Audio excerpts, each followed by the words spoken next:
नमस्ते बच्चों। पिछली वीडियो में हमने अभिक्रिया के वेग के बारे में पढ़ा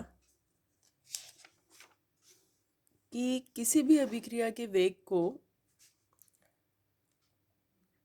क्रिया कारकों की सांद्रता में कमी की दर से, मतलब क्रिया कारकों की सांद्रता में परिवर्तन बटा परिवर्तन में लगा समय, उससे ज्ञात किया जा सकता है, या उत्पाद की सांद्रता में वृद्धि की दर से ज्ञात किया जा सकता है, मतलब डेल्टा पी बटा डेल्टा टी। अभिक्रिया का वेग ऐसे भी ज्ञात कर सकते हैं। और हमने यह भी पढ़ा कि अभिक्रिया के वेग का मात्रक मोल, लीटर इनवर्स, मिनट इनवर्स भी ले सकते हैं अगर समय मिनट में है, नहीं तो सामान्यतः सेकंड इनवर्स में चलता है। मोल, लीटर इनवर्स, सेकंड इनवर्स, ये मात्रक होता है अभिक्रिया के वेग का। आज हम करेंगे विशिष्ट अभिक्रिया वेग, वेग स्थिरांक या वेग नियतांक। तीनों नाम एक दूसरे के पर्याय हैं। परीक्षा में किसी भी नाम से प्रश्न पूछा जा सकता है, इसलिए इन तीनों नामों को आपने ध्यान रखना है। विशिष्ट अभिक्रिया वेग, वेग स्थिरांक या वेग नियतांक एक ही बात होती है। परिभाषा देखिए, विशिष्ट अभिक्रिया वेग, इसको K से प्रदर्शित करते हैं, ये भी ध्यान रखेंगे क्योंकि इसका जो सिंबल है K, ये बहुत ज़्यादा यूज़ किया जाता है प्रश्नों में। परिभाषा देखते हैं। विशिष्ट अभिक्रिया वेग K किसी अभिक्रिया का वह वेग है जहाँ समस्त क्रिया कारकों की सांद्रताएं इकाई होती हैं।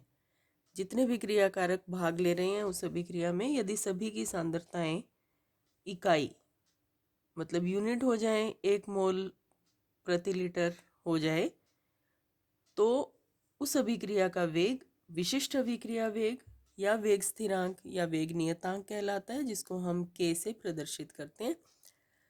यहाँ पर आपको एक बात और सीखनी है कि किसी भी अभिक्रिया के लिए K उसकी गति का मापन होता है। जैसे यदि आपके सामने दो अभिक्रियाओं के विशिष्ट अभिक्रिया वेग दे दिए जाएं, दोनों की K वैल्यूज दे दी जाएं, तो जिस अभिक्रिया के लिए K का मान या वेग स्थिरांक का मान ज़्यादा होगा वो अभिक्रिया ज़्यादा तेजी से हो रही है, और जिसके लिए कम होगा वो अभिक्रिया धीमी गति से हो रही है।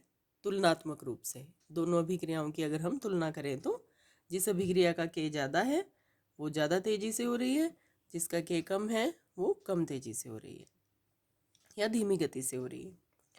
विशिष्ट अभिक्रिया वेग के जो मात्रक होते हैं वो अभिक्रिया की कोटि पर निर्भर करते हैं। अभिक्रिया की कोटि ये आपके लिए एक नया शब्द है।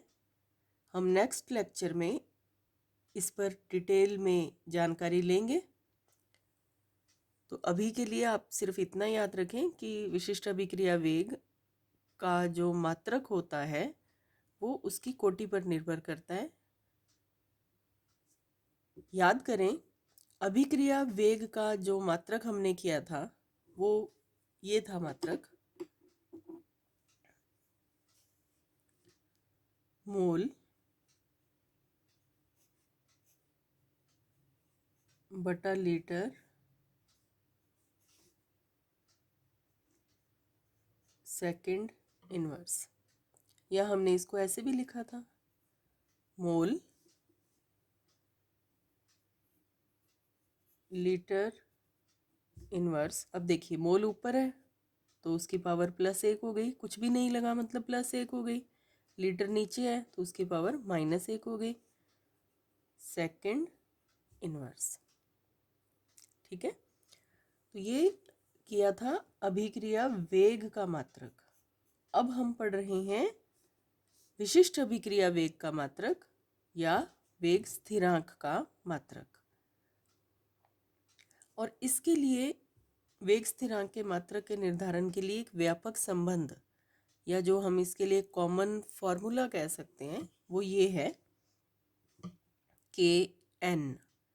एन का मतलब जिस भी कोटि की अभिक्रिया है, यहाँ एन अभिक्रिया की कोटि को बता रहा है, जिस भी कोटि की अभिक्रिया है वो यहाँ पर लिख दिया जाता है K0, K1, K2 जो भी हो, बराबर मोल बटा लीटर। देखिए बिल्कुल वही है, यहाँ पर मोल बटा लीटर की पावर 1 थी और यहाँ 1 माइनस एन है, कोटि का मान इसमें से घटा दिया जाता है और सेकंड इनवर्स जैसा था वैसा ही है।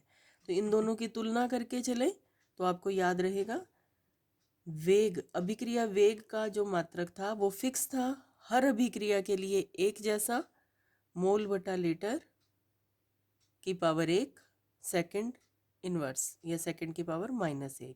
और इस एक में से यदि हम n माइनस कर देते हैं, -n, जहाँ n कोटि का मान है, तो वो बन जाता है वेग नियतांक का मात्रक या वेग स्थिरांक का मात्रक।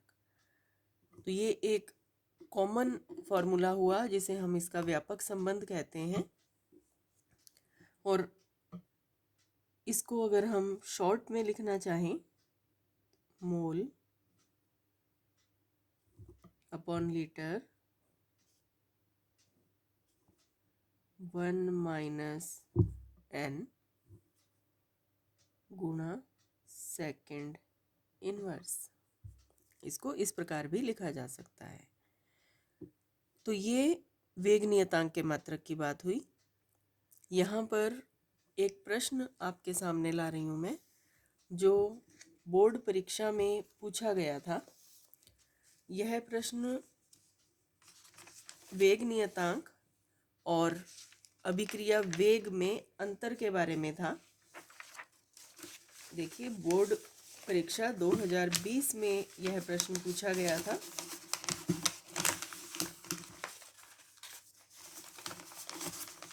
जिसमें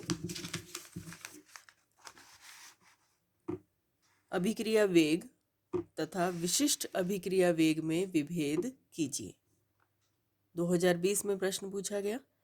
इस प्रकार से अगर प्रश्न आता है जिसमें अभिक्रिया वेग और विशिष्ट अभिक्रिया वेग में अंतर पूछा जाता है, तो हम अंतर किस प्रकार से लिखते हैं? सबसे पहला अंतर, हम इन दोनों की परिभाषाएं देते हैं।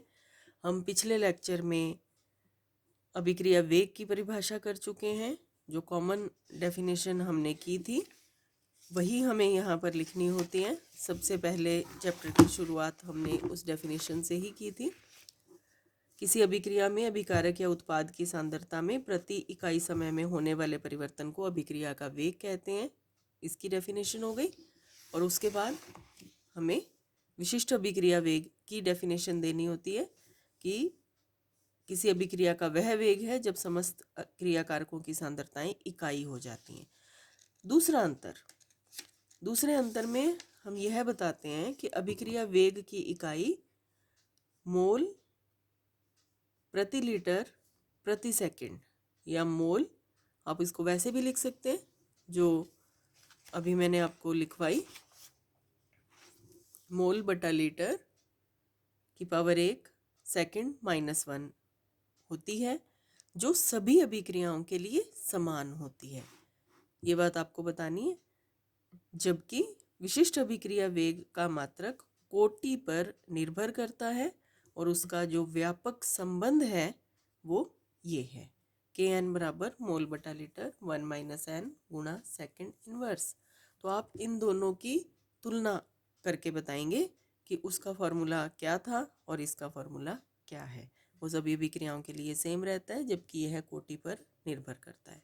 तो ये इन दोनों के बीच में डिफरेंस हो गया। बहुत छोटा सा प्रश्न आता है, वो आपने इसको करना है। अब आगे हम करेंगे विभिन्न प्रकार की जो अभिक्रियाएं हैं, कोटि के आधार पर अभिक्रियाएं कई प्रकार की होती हैं, उन सभी के लिए वेग नियतांक के का मात्रक अलग अलग रहता है। उनको कैसे निकाला जाता है वो कर लेते हैं। सबसे पहले हम करेंगे शून्य कोटि अभिक्रिया। शून्य कोटि अभिक्रिया का मतलब है n का मान 0 है, n बराबर 0। उसको हम K0 से शो करेंगे। देखिए ये एक जनरल फॉर्मूला है, इसी को लेकर के चलेंगे बार बार, तो ये फॉर्मूला आपको याद रखना है। यहाँ पर हम वैल्यूज पुट कर देते हैं फॉर्मूले में। देखिए Kn की जगह पर आ जाएगा K0, बिल्कुल वही फॉर्मूला है, उसको एज इट इज लिखते जाएंगे। Mole upon litre 1 minus n की जगह पर आ जाएगा 0 गुणा सेकेंड इनवर्स। एक में से 0 माइनस कर देंगे तो एक ही बचेगा, तो मात्रक K0 का मात्रक हो गया मोल, ऊपर है इसलिए पावर 1 हो गई, लीटर नीचे है तो पावर हो गई -1, नीचे है तो उसकी पावर -1 हो गई, सेकेंड इनवर्स। मोल, लीटर इनवर्स, सेकेंड इनवर्स, यह मात्रक हुआ शून्य कोटि की अभिक्रिया के लिए वेग नियतांक का मात्रक। दोबारा सुने, शून्य कोटि की अभिक्रिया के लिए वेग नियतांक का मात्रक। तो K0 ये भी अपने आप में आपको बता रहा है कि यह शून्य कोटि की अभिक्रिया है। K0 का मात्रक मोल प्रति लीटर प्रति सेकंड होता है। तो ये आपने इसको याद रखना है। हमें दोनों बातें ध्यान रखनी होती हैं कि शून्य कोटि की अभिक्रिया या किसी भी कोटि की अभिक्रिया के लिए मात्रक क्या है, और दूसरा वह मात्रक कैसे निकाला, कैसे आया। दोनों बातों पर प्रश्न पूछा जा सकता है। अब है प्रथम कोटि की अभिक्रिया। प्रथम कोटि की अभिक्रिया के लिए n का मान 1, K के लिए हम शो करेंगे K1। K1 का मतलब है प्रथम कोटि की अभिक्रिया। जनरल जो इसका फॉर्मूला था उसमें हम n की वैल्यू लिखेंगे 1। हम जनरल फॉर्मूला यहाँ दोबारा लिख लेते हैं। मोल बटा लीटर 1 माइनस n गुणा सेकेंड इनवर्स। अब इसी में वैल्यूज पुट करनी है। मोल बटा लीटर 1 माइनस 1 गुणा सेकेंड इनवर्स, या सेकेंड की पावर -1, कुछ भी बोल सकते हैं इसको। अब एक में से एक घटा देंगे तो 0 बचेगा। तो हम इसको किस प्रकार से शो करते हैं? मोल बटा लीटर पावर 0 गुणा सेकेंड इनवर्स। किसी भी संख्या की पावर या किसी भी एक्सप्रेशन की पावर जब 0 हो जाती है तो उस पूरे का मान 1 हो जाता है। पावर 0 का मतलब देखिए, 3 की पावर 0 मतलब 1, 10 की पावर 0 मतलब 1। तो किसी की भी पावर 0 होने का मतलब है उसका मान 1 हो जाता है। तो क्या बच जाएगा इसमें? इसमें सिर्फ बच जाएगा, ये तो पूरा 1 हो गया, सेकेंड इनवर्स। सेकेंड इनवर्स ये है K1 का मान। तो प्रथम कोटि की अभिक्रिया का मात्रक होता है सेकेंड इनवर्स। तो ये हमने प्रथम कोटि की अभिक्रिया का मात्रक ज्ञात किया। अब हम ज्ञात करेंगे द्वितीय कोटि की अभिक्रिया का मात्रक, जिसके लिए n की वैल्यू होती है 2। इसके सिंबल होते हैं K2। वैल्यूज रखेंगे मोल बटा लीटर 1 माइनस n की जगह पर आ जाएगा 2 सेकेंड इनवर्स K2 बराबर मोल बटा लीटर, एक में से 2 माइनस करेंगे तो -1 गुणा सेकंड की पावर -1। अब यहाँ पर हमें एक और नई बात सीखनी है कि पावर -1 को हमें प्लस पावर करना है, इसको पॉजिटिव करना है। तो -1 को प्लस करना है तो हम इस पूरे एक्सप्रेशन को पलट देते हैं, उलट देते हैं। तो ये हो जाएगा K2 बराबर लीटर बटा मोल, लीटर बटा मोल कर दिया तो -1 की जगह +1 हो गया, जिसको लगाना ज़रूरी नहीं है, सेकेंड इनवर्स। और इसको हम लिख सकते हैं K2 बराबर लीटर मोल -1 सेकेंड -1।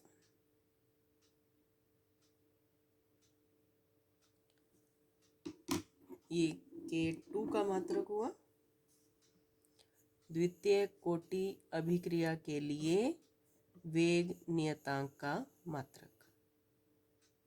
अब यहाँ पर अगर आप तुलना करना चाहें K2 और K1 के मात्रकों की, तो आप यहाँ पर एक बात देख सकते हैं। मैं K0 और K2 का मात्रक, इनकी अगर आप तुलना करना चाहें तो मैं यहाँ पर K0 का मात्रक लिख रही हूँ।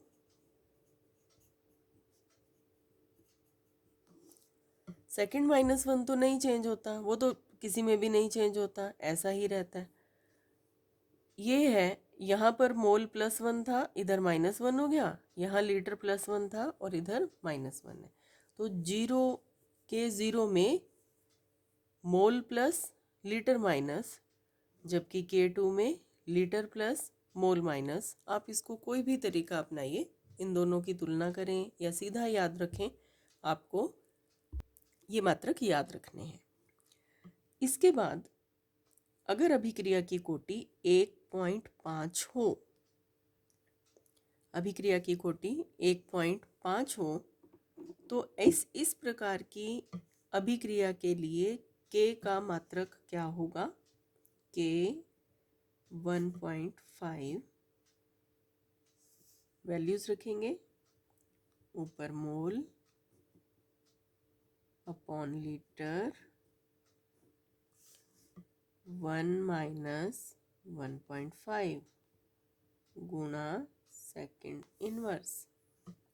सॉल्व करेंगे, K 1.5 बराबर मोल बटा लीटर,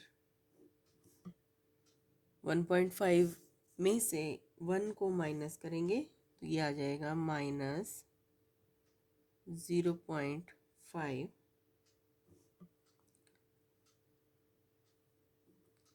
गुणा सेकेंड इनवर्स। अब इसको अगर प्लस में बदलना है तो बीच वाले एक्सप्रेशन को पलट देंगे, लीटर बटा मोल पावर 0.5 गुणा सेकेंड इनवर्स। 0.5 को हम हाफ भी लिख सकते हैं, तो K 1.5 हो गया litre half mole -half second inverse. ये जो K 1.5 आपको करवाया है, आपके प्रश्न आने वाला है आगे, प्रश्न 8 आपकी बुक एक्सरसाइज में है, वो हम बाद में करेंगे। उन प्रश्नों को जब हम अभिक्रिया की कोटि पढ़ लेंगे उस समय हम उस प्रश्न को हल करेंगे, वहाँ पर हमें इसकी ज़रूरत पड़ेगी। तो ये हुआ विशिष्ट अभिक्रिया वेग या वेग स्थिरांक या वेग नियतांक की बात हो गई। उसके मात्रक हो गए। हमने वेग, अभिक्रिया वेग और वेग नियतांक में अंतर भी कर लिया। अब इसमें प्रश्न किस प्रकार से पूछे जाते हैं? बहुत छोटे प्रश्न पूछे जाते हैं। अभिक्रिया की कोटि आपको बता दी जाएगी, उसका मात्रक बताइए। बहुत बार उल्टा प्रश्न पूछा जाता है, मात्रक बता देंगे, के का मात्रक बता देंगे और आपसे कोटि पूछी जाएगी। तो आपको मात्रक देख करके कोटि पहचाननी होती है, तो इनको आप याद रखें। एक और है कि इनको सभी को याद रखने के लिए आप इस प्रकार से इन सभी को एक क्रम में लिख लें। K0 का मान मात्रक, K1 का मात्रक, K2 का मात्रक, K1.5 का मात्रक। इनको आप बिल्कुल आमने सामने लिख लें और उसके बाद इनकी तुलना करके इन्हें याद कर लें। क्योंकि जब उल्टा प्रश्न पूछा जाता है कि मात्रक दे करके आपसे कोटि पूछी जाती है, तो उस समय आपको दिक्कत आ सकती है। इसलिए इन सभी को बिल्कुल एक साथ लिखें और फिर उन्हें याद करें। अब बोर्ड परीक्षा में कुछ प्रश्न, पिछले सालों की बोर्ड परीक्षाओं में कुछ प्रश्न इस टॉपिक में से पूछे गए हैं। आपको मैंने अभी बताया कि विशिष्ट अभिक्रिया वेग या के का जो मात्रक है कोटि के अनुसार, उस पर काफ़ी प्रश्न पूछे जाते हैं। तो इसलिए इन प्रश्नों को की प्रैक्टिस करना और इनको याद करना आपके लिए बहुत ज़रूरी है। तो मैं आपको वो प्रश्न दिखा देती हूँ। उन प्रश्नों को आप देखें, समझें और जानें कि किस प्रकार से प्रश्न परीक्षा में पूछे जा सकते हैं। देखें इसको।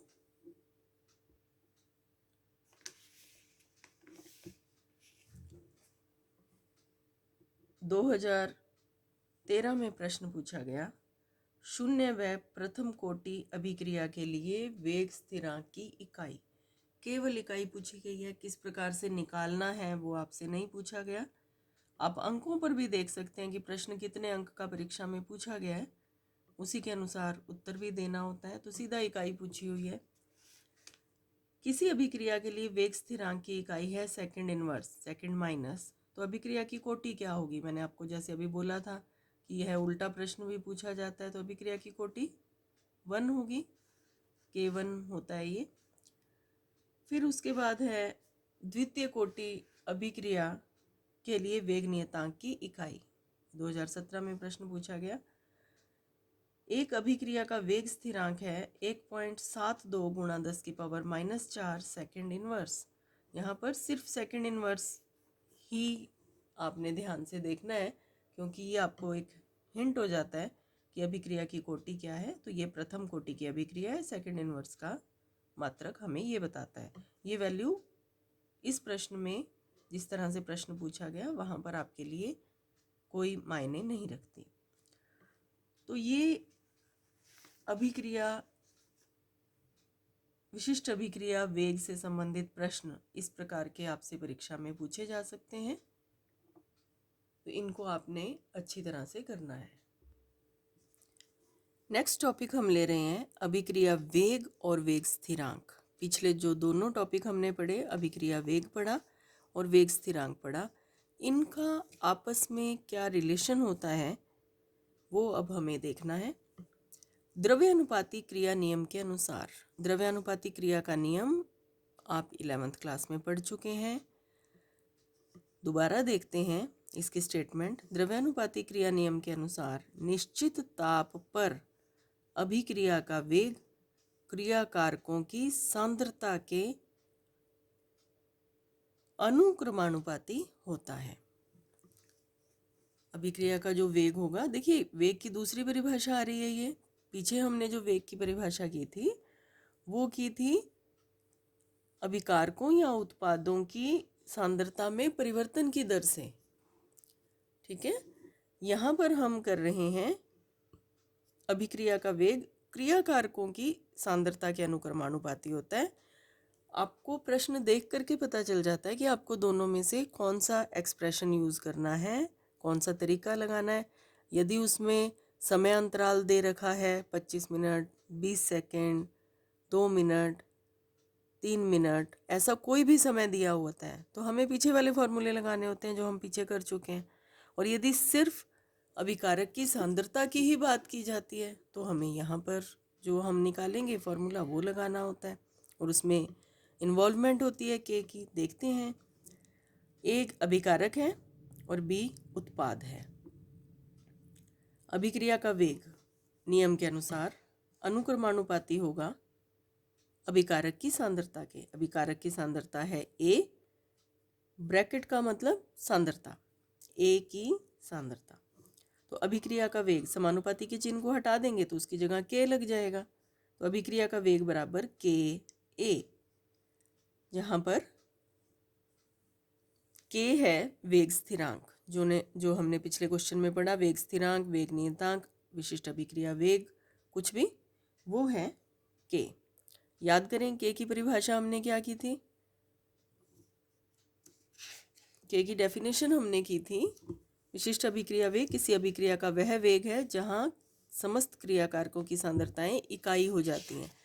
ये भी आपको यहाँ समझ आती है, अगर ये क्रियाकारक की सांद्रता इकाई 1 हो जाएगी तो अभिक्रिया वेग विशिष्ट अभिक्रिया वेग के बराबर हो जाएगा। ये एक सिंपल अभिक्रिया थी, एक अभिकारक है जो उत्पाद में बदल रहा है। अभिक्रिया कॉम्प्लिकेटेड भी हो सकती है जिसमें एक से ज़्यादा अभिकारक हों, जैसे 3 अभिकारक हैं ए, बी और सी। ए के तो स्मॉल ए मोल अभिक्रिया में काम ले आ रहे हैं, बी के बी मोल काम में आ रहे हैं और सी के सी मोल काम में आ रहे हैं। ये जो मोल की संख्या है ये छोटे अल्फ़ाबेट से दिखाई गई है और अभिकारक का नाम बड़े अल्फ़ाबेट से दिखाया गया और बन रहा है उत्पाद। तो इस प्रकार की वेग क्या होगा? क्योंकि 3 प्रकार के अभिकारक हैं, अभिकारक ए, बी, हम उनकी सांद्रताएं लिख रहे हैं, ए की सांद्रता, बी की सांद्रता और सी की सांद्रता, क्योंकि हमने यही तो बताया कि क्रियाकारकों की सांद्रता के समानुपाती होता है। तो यहाँ पर एक बात और आपने ध्यान रखनी है कि ए के ए मोल भाग ले रहे हैं, तो जितने मोल भाग लेते हैं वो पावर बन जाती है इस प्रकार। तो जितने मोल भाग ले रहे हैं वो पावर बन जाएगी। तो ये समानुपाती का चिन्ह हटाएंगे तो के आ जाएगा, जो अभिक्रिया वेग, विशिष्ट अभिक्रिया वेग या वेग नियतांक को बताता है। ए की पावर ए, बी की पावर बी और सी की पावर सी। और अगर इन सभी अभिकारकों की सांद्रताएं 1 कर दी जाएं तो तब हम ये कह देते हैं कि अभिक्रिया वेग के या वेग नियतांक के बराबर होता है। यही वेग नियतांक की परिभाषा हमने की थी। वेग नियतांक अभिक्रिया का वह वेग है जब सभी अभिकारकों की सांद्रताएं इकाई हो जाती हैं या 1 हो जाती हैं। यहाँ पर आपको एक बात और समझनी है, ये एक अभिक्रिया हमने लिखी, मैंने इसको टिक मार्क किया है, अभिक्रिया का वेग बराबर के गुणा ए, मतलब अभिकारक की सांद्रता। और यहाँ पर हमने लिखा अभिक्रिया का वेग बराबर के गुणा ये अभिकारकों की सांद्रताएं लिखी। इनको कहते हैं इन अभिक्रियाओं का वेग नियम। इस अभिक्रिया का वेग नियम ये है, ये इसका वेग नियम है, वेग नियम, और इस अभिक्रिया का वेग नियम ये है, हम यहाँ भी लिखते हैं वेग नियम। किसी भी अभिक्रिया के लिए वेग नियम इस प्रकार से लिखा जाता है और वही वेग नियम हमें बताता है कि वास्तव में अभिक्रिया में अभिकारक कौन से हैं और किस अभिकारक के कितने मोल भाग ले रहे हैं। ये वेग नियम से हमें पता चलता है। तो वेग नियम की अगर हम समझना चाहें तो वेग नियम यहाँ से आप समझ सकते हैं। वेग नियम हमें अभिक्रिया वेग और उसके अभिकारकों की सांद्रता के बीच में संबंध को बताता है। वेग नियम किसी भी अभिक्रिया के वेग और उसमें भाग लेने वाले अभिकारकों की सांद्रता के संबंध को बताता है। इनका रिलेशन आपस में के द्वारा होता है, वो हम पहले कर चुके हैं। के विशिष्ट अभिक्रिया वेग है। तो इस प्रकार से आज हमने अभिक्रिया वेग का एक और रूप देखा। आपको फिर बता रही हूँ, न्यूमेरिकल दोनों प्रकार से पूछे जाते हैं प्रश्न।